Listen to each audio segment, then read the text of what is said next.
Pas 10 ditësh për të gjitha llojet e automjeteve, qarkullimi në aksin Librasht-Prenjas, lëvizja drejt Juglindjes dhe Maqedonisë së Veriut do të bëhet përkohësisht përmes një devijimi provizor deri në ndërtimin e rrugës së re.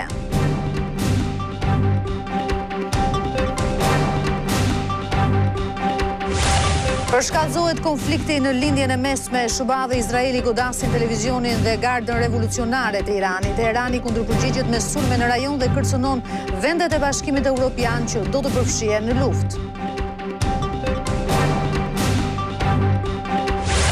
Anulimi i fluturimeve nga dhe drejt vendeve të lindjes së mesme ka prekur edhe Shqipërinë. 4 fluturime me 570 pasagjerë janë anuluar në 4 ditë. Më problematike situata është me Dubai, ku të paktën 200 turistë janë bllokuar.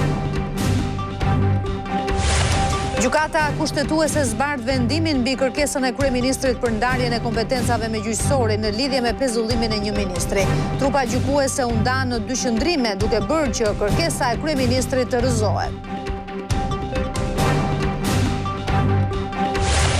Komisioni i Reformës Zgjedhore merr në dorë draftin e projektligjit për financimin e partive që parashikon ndalime dhe sanksione për një sër rastesh. Përfaqësuesit e BE-s dhe USB-s kërkuan nga palët të punojnë me frymën e dialogut.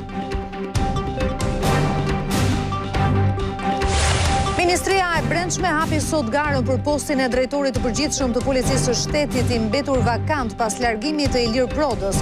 Kandidatët që do të synojnë këtë detyrë kanë afat deri në 11 mars për të dorëzuar aplikimet. Dyshimet e Iranit për prezencën në botëror kanë hapur skenar të rinj për FIFA. Në rast të mos pjesëmarrjes, vendin e tyre do ta marrë një skuadër e play-offit e përzgjedhur me short, ku mund të përfitojë edhe Shqipëria ose grupi do të jetë me 3 skuadra.